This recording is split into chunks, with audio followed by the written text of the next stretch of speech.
I am Connie Jo with Soul Navigation, and we're here today to learn more about Black Moon Lilith because I found that the more I look into her, the deeper she gets. So tell me, what are your deepest, darkest desires and passions? Where do you have hidden rage and rebellion? So you may not want to tell me because these are the things that we keep hidden from society, even hidden from our loved ones, and sometimes even hidden from ourselves. But this is the place where Black Moon Lilith lives in our chart. She is our shadow side. She's the darkest point in our chart. She's the point that's furthest away from the moon. And she's also a place that's empty and void. So therefore, when something's empty, has nothing in it, we have the ability to create and put our own desires and passions in there. So I'm going to show you how Black Moon Lilith works in your chart with the other planets and with your angles. And I have to say, I think the conjunction is probably the strongest because the energies meld together. But stick around because if you have a planet in any aspect with Black Moon Lilith, you're going to want to hear about how that acts in your chart. So there's many myths around Lilith. Every culture and religion just about has a Lilith myth or a Lilith story to tell. And you can look back at my other two videos on Lilith and learn more about the mythology. But there's also many sexual connotations around Lilith. And if you listen to the mythology, you kind of understand why that she gets this sexual reputation. But as we start to dig deeper and explore our own Lilith, we discover hidden parts of ourselves, those hidden gems that show what we really desire, what we really have a passion for, things that may be darker. But sometimes darker is not bad. Sometimes we need to discover the dark side of ourselves. And this is a place where Lilith lives. So let's get started with the planets. And if you'd like to know more about your own Black Moon Lilith, you can book a reading with me and I can help you with that at soulnavigation.com or just see the link below to book a reading. So let's start with the sun. We always start with the sun, right? And if you have the sun in a conjunction right next to Black Moon Lilith, this is kind of how it acts in your chart. You put yourself first. Your ego is important to you, and you don't mind having an ego, showing your ego. You don't let others outshine you. You do things your own way. You follow your own path. This person is usually sexually magnetic. They're charismatic. The sun with Lilith stands up to authority. It even rebels against it because there's this pride, think Leo, the ruler of the sun, that comes with having the moon with Lilith, a pride that you are not afraid to express your true self, your true identity. The only thing with having the sun in conjunction or right next door to Lilith is that it can be a little egocentric and it can get a little self-centered. So if you have the sun in a trine like this, or a sextile, these are both harmonious aspects to Lilith. It kind of works the same way, but it's not as strong. You still have that magnetic pull and charisma. You still do things your own way, but you're not as, it's not as profound. It's not as strong as having that conjunction. Now, if you have Lilith and the sun in a square or an opposition, by opposite side of the chart or in a square, then this is a little more difficult. These aspects are not harmonious. You may even feel overpowered by males or authority figures, including your father. You may even put your own ego aside and conform to society. You may want to express yourself, but you feel like you won't be accepted if people knew who you really were. So there's kind of a fear when you have the opposition or the square of being yourself. I will say this, when we work with our squares and oppositions in our chart, we can overcome that energy and actually use it kind of like the conjunction where we work with the Sun and Lilith together. Now, someone important that has Black Moon Lilith in conjunction with the Sun is Erin Brockovich. And I would say she's definitely someone that she was driven. She got straight to the point. She did not care what authority thought. She was going to get to the truth. And she has this Lilith in Cancer. And I want you to think about how many families that Erin Brockovich helped when she had the lawsuit against a huge company. I can't remember what it was called. So when we have the moon in conjunction right with Black Moon Lilith, this is such interesting energy because there is this intense intuition that comes with that, intense emotion. There's almost like a connection to the universe or to the divine. And it actually has the capacity to be quite magical. You may have very intense emotions regarding the feminine or a deep understanding of the feminine. There could also be a very intense relationship with the mother. This is also a person that has everything it takes to be an authority for women or a trailblazer for spirituality. And you'll see why I said that in just a moment. So the trine and the sextile work in a similar way. There's still that intuition. There's still that you still have the intense emotions, but it's not quite as strong. So let's look at the moon opposing or the moon squaring Black Moon Lilith. So these are intense emotions that you might be afraid to express. This might be looking at yourself and going, why do I feel this way? What is wrong with me? I shouldn't feel this way. Why do I feel this way? Because you may feel like that your emotions aren't even normal at times because they're so deep or so intense. But this is what the opposition or the square does because it's not working with Lilith. There's that opposition. There's that block there. There may be difficulty with your mother. There may be difficulty with other females in your life. You may feel that if you express your true emotions, that you won't be loved, that you'll be rejected. But this is a true opportunity to dig deep into your emotions and embrace them. Because that's what Lilith wants us to do. She wants us to embrace that dark side that even though we might think, why do I feel this way? There's probably a really good reason why you feel that way. So the person that I chose for this conjunction, they have moon conjunct Lilith, is the 14th Dalai Lama.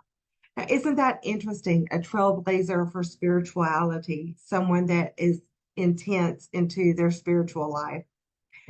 Okay, let's move on to Mercury. Oh my gosh, y'all, if you have Mercury in conjunction with Black Moon Lilith, this is the power of words.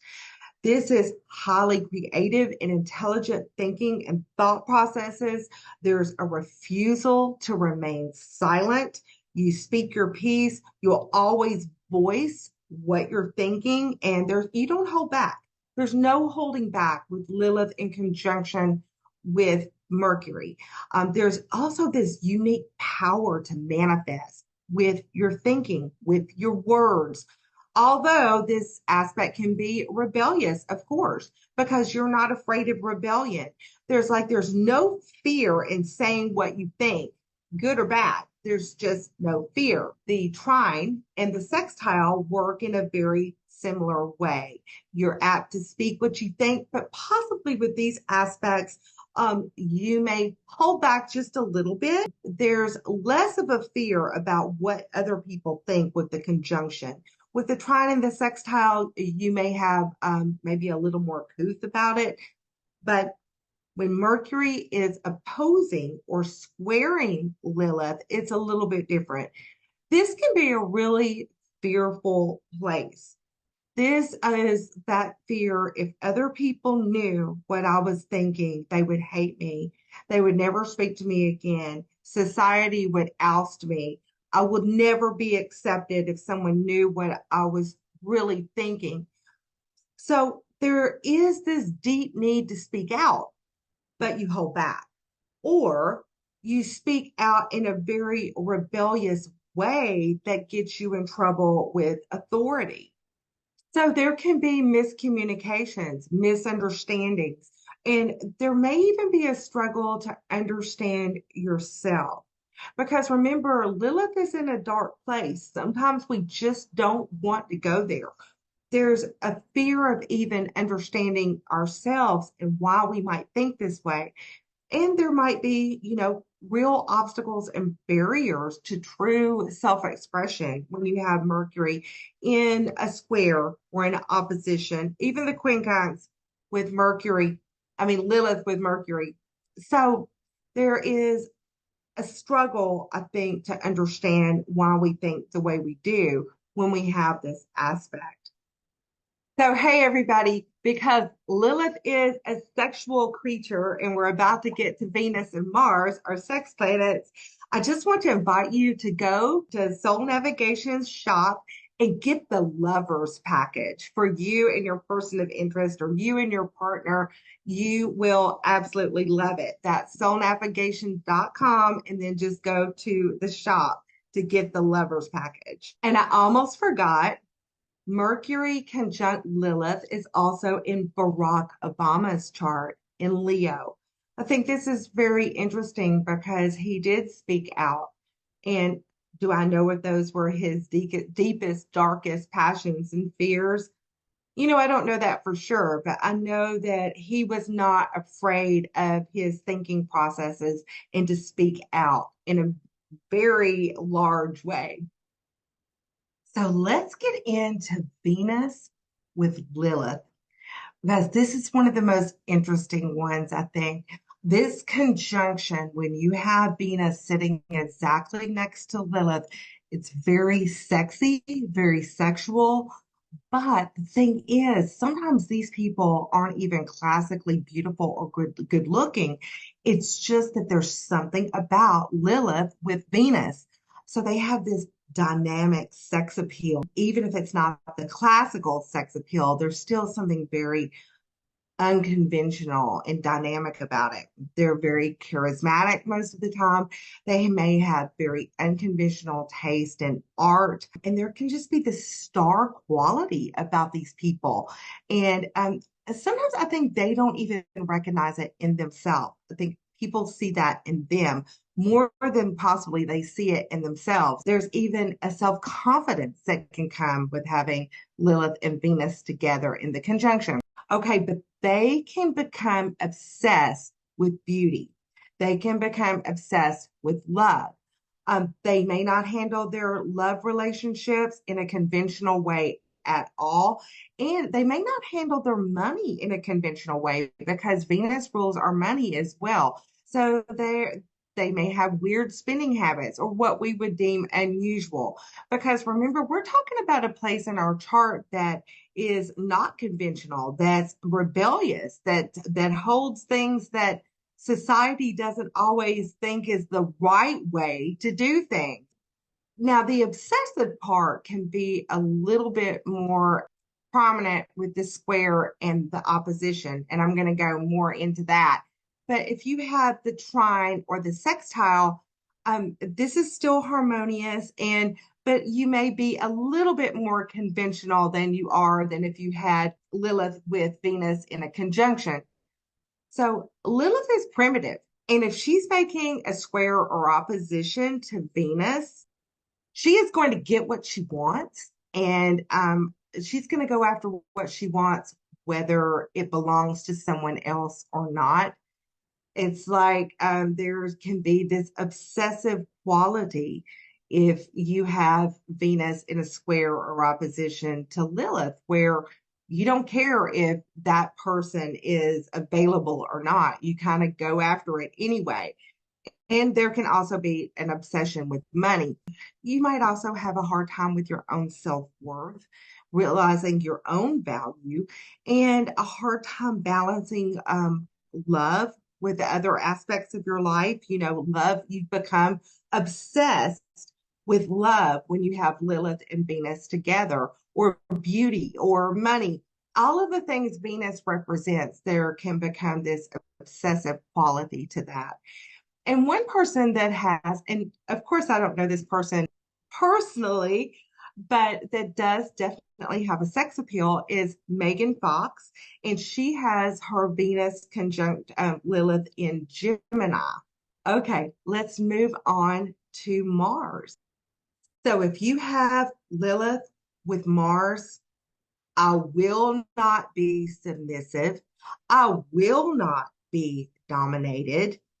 These are some of the themes of the Mars Lilith conjunction. There's a determination to do things your own way. These people are often unstoppable no matter what they want to do. Um, they they kind of do what they want to do and they do it their own way. I mean, this is actually a position where someone could play the dominatrix that play that dominating role in a sexual relationship or just in a relationship. They do sex their own way, and whether it's unusual or not, whether it's accepted by society or not, usually with the conjunction, it's pretty stubborn, especially if you have Lilith in a fixed sign. They do things their own way. This means if you had Lilith in Taurus or Aquarius or Scorpio or Leo, um, and they may make their living in the sex industry. And this goes for any aspect that you might have Lilith with Mars. They could make their living in the sex industry, or they may just be celibate. They do sex their own way, though. This position, especially with Lilith, does not like to be told what to do or how to do it regarding anything. So, if you do have the square or the opposition, you may feel sexually misunderstood. You could find yourself in sexual situations that are really hard to handle, or sexual conflicts that are hard to handle. There might be huge amounts of rage and rebellion, but it's not directed, or you don't even know where it's coming from. I think this is the harder part in having a square or opposition from Mars to Lilith, because there's this rage that can be there and you don't even understand where it comes from. You're like, where is this coming? Why do I feel this way? Why do I have all this rebellion? They may question their own actions and the reasoning behind what they do. And this could especially happen in sexual situations. There could be an impulsiveness there that possibly the native regrets later. And again, I don't know this person, but this is one person that has Mars conjunct Lilith, and that's George Clooney, and he has his conjunction in Leo. I do think this is interesting though, because for the longest time, I know that he wouldn't commit to, like, as in marriage, commit to anyone. And I don't think that meant that he was running around having sex with all of Hollywood, but I think he did things his own way. So that's one example of Mars conjunct Lilith. Okay, if you'd like to get a reading and learn more, please see the notes below to book a reading or go to soulnavigation.com. And let's move on to Jupiter. So if you have your Black Moon Lilith in a conjunction to Jupiter, there might be a true desire to understand the universe, to understand how it works, and embrace even the dark side of the universe. I think these people are risk takers. They're not afraid to dive into things, even if it may be deemed taboo by society. I don't think it's like they're not afraid to explore and learn more about situations and things that a lot of people have a fear of going deeper into. It's a little like Pluto in that, except this is Jupiter with Lilith, and she rules a lot of things that are taboo as well. So there is a true desire to make a difference, and even if it's done in an unconventional way. And this goes for the trine and the sextile as well. Like I said, I do think that the conjunction is the strongest, but I think if you have a sextile or trine between Lilith and Jupiter, you still have that desire to understand even the dark side of yourself, to get that understanding. What is it about me that believes this way or thinks this way, to have a deeper understanding of just the way the world works.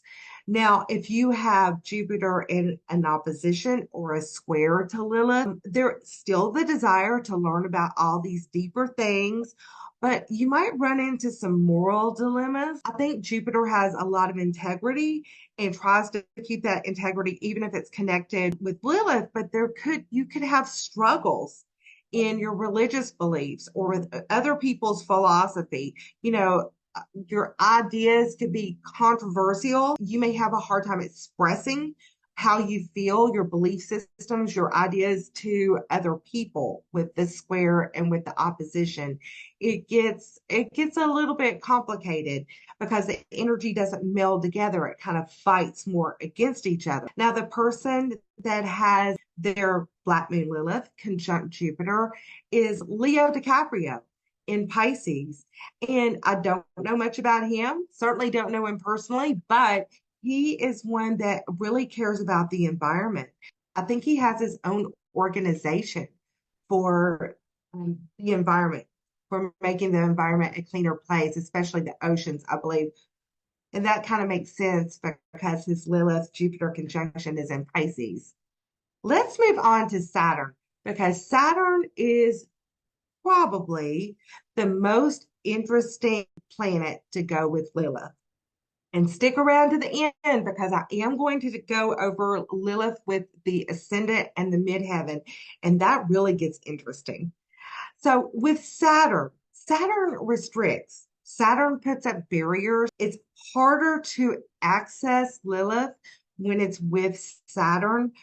I think that as we get older, if you have this conjunction, maybe it's a little bit easier to make access with Lilith because Saturn is father time.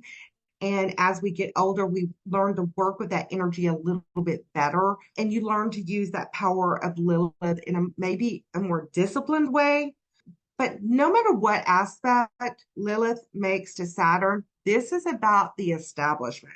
This is about the structure, the patriarchy, all of those things, structures that possibly we didn't build and we didn't want. There's also strong things of karma. Saturn is the planet of karma. And with Lilith, I think this can bring, that internal doubt and fear that we really don't understand because we don't always understand our karma or where it comes from or why the karma is there to begin with. And also, if you have Saturn with Lilith in the conjunction, your sexuality may be repressed. Like I said, this has to do with the establishment. You may have been taught at an early age to repress your sexuality. So this is about the conjunction. And I think the trine and sextile may be a little bit easier to handle because the energies aren't melded together as much. But still, I think there are some restrictive barriers restricting the power of Lilith, even with those aspects. But I do want to talk about the opposition and the square. This one gets interesting as well. So there could be a lot of anger and frustration regarding restriction. I see this as really rebelling against authority. You may rebel and rebel and rebel, but you just feel ineffective, like you can't get anywhere. You may not want to be controlled. You may be angry with society at large, with everybody, but mostly what you're trying to do is break free and do it effectively. It's all about freedom. Lilith was a free creature. She was rebellious. She wanted freedom, sexual freedom, freedom from male domination. And so I think it's very interesting, the person that I picked for this one, because they truly did rebel against the patriarchy. And that's Princess Diana. And she had her Lilith in Cancer opposing Saturn in Capricorn. Isn't that interesting that, part of her legacy was that when she divorced Prince Charles, she kind of came against that hierarchy, that patriarchy, that structure that had been in place. She bucked the system, so to speak. And she has Saturn in opposition to Lilith. Neptune in conjunction with Lilith. This is a nebulous one where we can get into illusion and magic and disillusion. This can bring an amazing imagination. It can also bring amazing intuition, but it can also be very captivating and unique. This person, this personality that has Neptune with Lilith, they may use sexuality as an escape or as an avenue to spiritual power. I think that part is very interesting, but it's important to protect your power with this aspect. And I say protect your power because Neptune has no boundaries. It's like being on a sea of endlessness, no land in sight, no buoy in sight. So you need to protect yourself. Yourself, you are the boundary with Neptune and Lilith. Now, as we move on into the opposition and square, this is very creative and spiritual as well if you have Neptune in square or opposition to Lilith. But there can also be this blurred line between reality and illusion. You know, this is where it gets a little nebulous and blurry, and it might be hard to be authentic or even know your own truth, even know who you are. And you might use a means of escape to, you know, escape that feeling of not really, of going through that sea, not really knowing who you are. But Lilith is saying, rebel. Lilith is saying, be yourself, know your boundaries. And Neptune really doesn't have boundaries.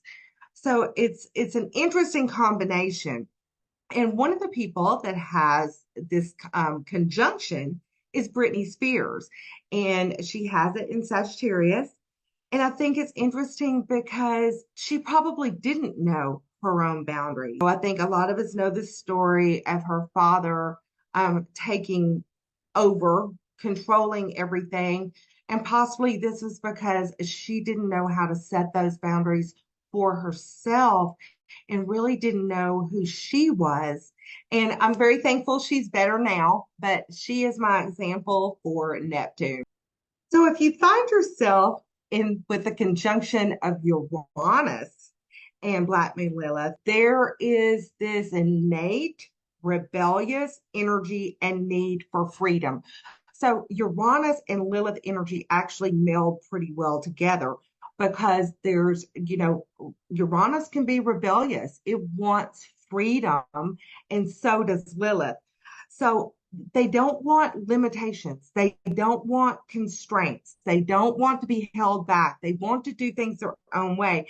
And it's the energy is unlike Mars because I don't think there's as much anger involved when you have Uranus and Lilith, but there's still that need to do things your own way.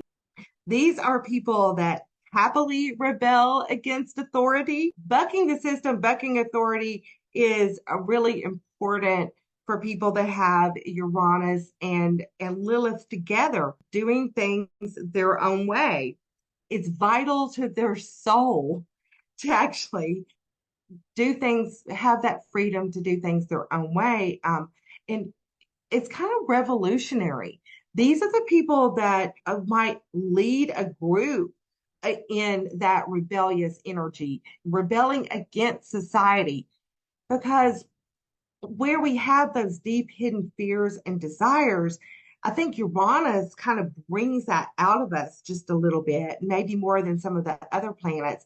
So Uranus energy and Lilith energy actually work pretty well together in the conjunction and also in the trine and the sextile.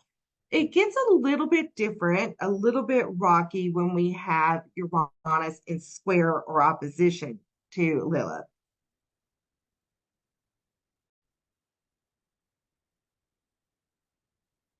I think having the square or opposition does bring a bit of anger out because you may be rebelling against authority, bucking the system, but you feel like you're ineffective. You're not making the moves or making the stand that you want to make.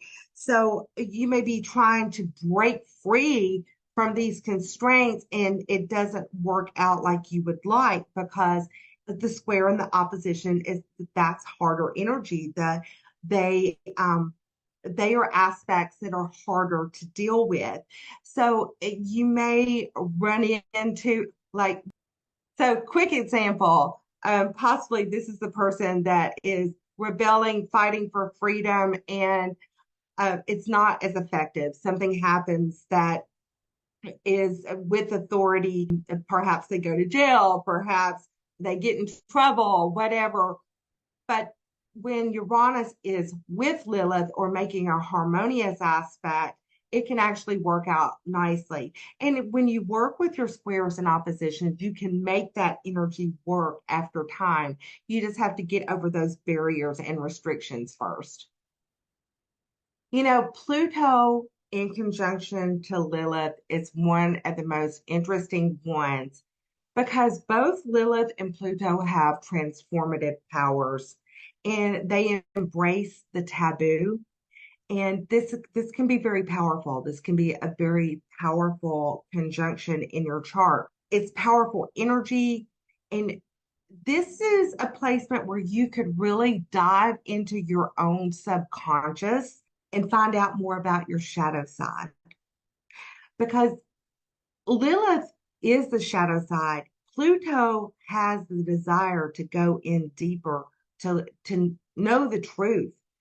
And a lot of things we hide from ourselves. I think that the Lilith Pluto conjunction effectively digs out of us. So, this conjunction is also about liberating yourself from what society thinks or what our parents think or what anybody thinks. And they forge their own way and to learn. They break away from the past, they break away from karma, they break away from what is hidden, even from themselves. And this could be where someone really comes out of the darkness, depending on the rest of the chart. But I feel like this is a person that can really go eighth house in a big way, dig deep into the psyche and the deep understanding of themselves and the dark side and actually embracing it. But I think they live their best life in transformation and without all of those constraints from society. When they do make that transformation, when they do break free. Now, if you have the opposition or the square, that stirs up that primal energy, but it's harder to embrace the dark side. You feel like there's obstacles in your way or restrictions in your way. This could come with conflicts with other people. And in these conflicts with other people, buried trauma could come up, buried karma could come up. And this might rise up in you and challenge you and to dig deeper into these things without the fear. So it's harder to work with the square or opposition with Pluto, but the transformative power is still there. The transformative power of Pluto to go to the deeper, darker side, and the transformative power of Lilith to actually see our darkest fears, passions, and desires. And I forgot to tell you with Uranus, Beyonce has Uranus conjunct Lilith in Scorpio. And I thought this was interesting when I was doing some research. Also, I guess this is really a person. Antichrist has his Uranus at 29 degrees of Leo with Lilith at 0 degrees of Virgo. I thought that was incredibly interesting, even though I don't know who that is, but it caught my attention. So, a Pluto, my person for them. Interestingly enough, Kristen Stewart has her Lilith conjunct Pluto in Scorpio. And this is interesting because the establishment for her was Hollywood, and she's kind of come out. Well, she came out and, really exposed herself in a way that was very transformative for her. So I thought that was pretty cool. I do want to say that if you have Black Moon Lilith in a conjunction with Juno, you might expect your soulmate to bring out those inner desires and passions in you. I think that could be a pretty passionate conjunction in the chart. So let's go on to having Black Moon Lilith on the ascendant either in the first house or on the 12th house on the other side of the descendant and excuse me, ascendant. And I think this would be, I wouldn't use more than 5 degrees, maybe 6 to make that conjunction. But the energy when someone has Lilith on the ascendant is really, really interesting. I think, especially if it's on the 12th house side, most of the time, the person that has this conjunction doesn't really realize what's going on with it because it can be extremely sexually magnetic. These people are very sexual, and a lot of times they don't even realize it. Honestly, they don't. And they tend to reject themselves. Sometimes their self-esteem isn't very high and they don't understand why, or they don't understand why they feel rejected by other people. And I think there's a lot of charisma with this aspect, but they don't understand why some people are very attracted to them and some people are kind of repelled by them because it kind of works both ways when you have Lilith on the ascendant.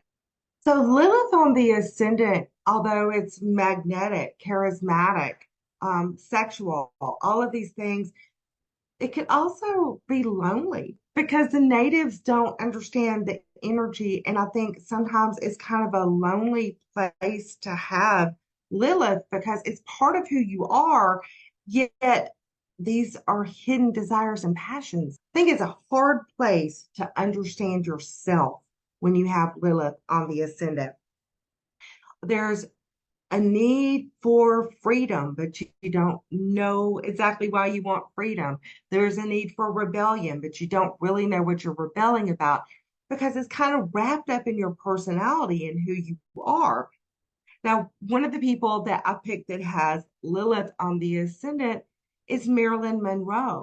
That's so interesting to me because if you've ever really studied her life, I think for the longest time, she really didn't understand her charisma. She probably didn't have high self-esteem or know how sexy she was. Let's move on to my last aspect, the midheaven.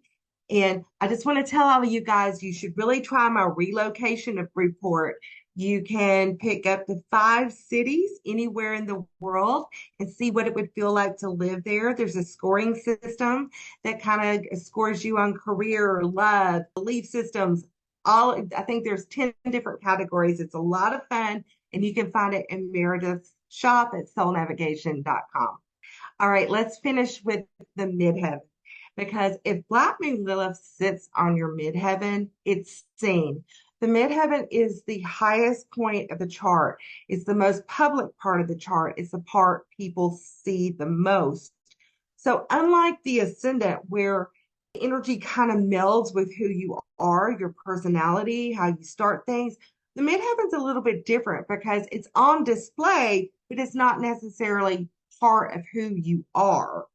So there's definitely a sense of wanting to push the limits, of the conventional rules it's a powerful place, but you're breaking free from the constraints that are upon you because that's what Lilith wants. She does not want to be restrained nor constrained. So it's kind of balancing your personal freedom with social acceptance. I think it's kind of a hard place to have Lilith because you're standing in public, but yet you want to have that rebellious freedom that Lilith brings, expressing true desire, expressing true passions. But at the same time, it's so public that you kind of have to walk that balance beam of what the public thinks of you as well. It's really not a surprise to me when I found out that Prince William has Black Moon Lilith on the midheaven. So I hope you enjoyed this. I don't think I'll ever stop learning about Lilith and how she acts in the chart with the planets, in the houses, everything. There's always more to learn. Bye from Florida.